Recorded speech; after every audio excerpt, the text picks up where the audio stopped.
تقویت میکنه و تشدید میکنه Ayatollah খামেনিকে ভেনেজুয়েলার Nicolas মাদুরোর মতো অপহরণ করার পরিকল্পনা যে আমেরিকার মাথায় আছে তা অবশেষে খোলাসা হয়ে গেল। ইরানের প্রতিবেশী দেশ আজারবাইজান। সাধারণত এই দেশে মার্কিন উপস্থিতির কথা জানা যায় না, কিন্তু ইরানের সাথে সংঘাতের আশঙ্কা যখন চূড়ান্ত পর্যায়ে তখন আজারবাইজানে অবতরণ করেছে একটি 130 হারকিউলিস পরিবহন বিমান, যেটি মূলত কমান্ডো অপারেশনের জন্য উপযোগী ভার্সন। এরপরই ইরানে আমেরিকান স্পেশাল ফোর্সের অপারেশনের কথা চাউর হয়েছে। আয়াতুল্লাহ খামেনিকে তুলে আনার কথা যখন পশ্চিমা বিভিন্ন মহলে আলোচনা হচ্ছে, তখন ইরানের প্রতিবেশী আজারবাইজানে মার্কিন কমান্ডোবাহী বিমানের আনাগোনা তা আরো জোরালো করেছে।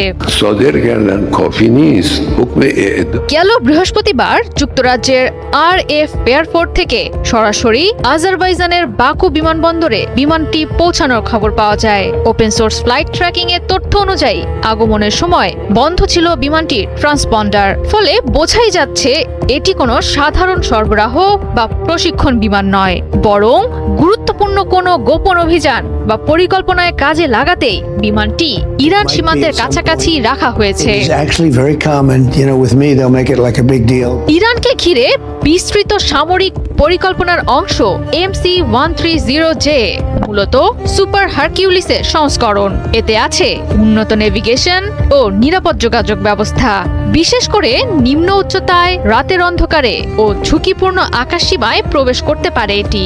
ইরান এবং রাশিয়া সীমান্তের মাঝে আজারবাইজানের অবস্থান হওয়ায় কোনো রকমের যুদ্ধ পরিস্থিতি সৃষ্টি ছাড়াই কৌশলগতভাবে প্রতিপক্ষ দেশ দুটিকে চাপে রাখতে পারছে মার্কিন প্রশাসন, যেন বার্তা দিতে চাইছে চাইলেই শত্রুকে দমানোর ব্যবস্থা যে কোনো সময় নিতে পারে America. Something I would have no problem doing if I think we needed it. যুক্তরাষ্ট্রের তরফ থেকে নীরব ফ্রন্টলাইন হিসেবে আজারবাইজানকে ব্যবহারের ফলে স্বাভাবিকভাবেই চিন্তার ভাঁজ পড়েছে ইরান প্রশাসনের কপালে।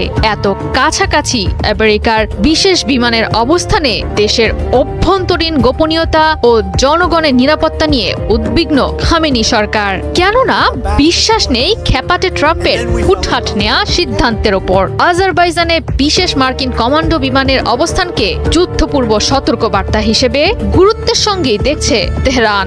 গোপনীয় তথ্য পাচার বন্ধে দেশটির নিরাপত্তা বাহিনীতে চালানো হচ্ছে শুদ্ধি অভিযান। ইরানকে শত্রুরা ঘিরে ফেলেছে এমন ভাবনা থেকেই প্রতিনিয়ত নিজেদের অবস্থান শক্ত করতে নেওয়া হচ্ছে একের পর এক গুরুত্বপূর্ণ পদক্ষেপ। যে কোনো ধরনের অস্থিতিশীলতার আভাস পেলেই ব্যবহার করা হচ্ছে কঠোর ভাষা, যেন বলতে চাইছে মার্কিন পরাশক্তির কাছে কোনোভাবেই মাথা নোয়াবে না খামেনির ইরান।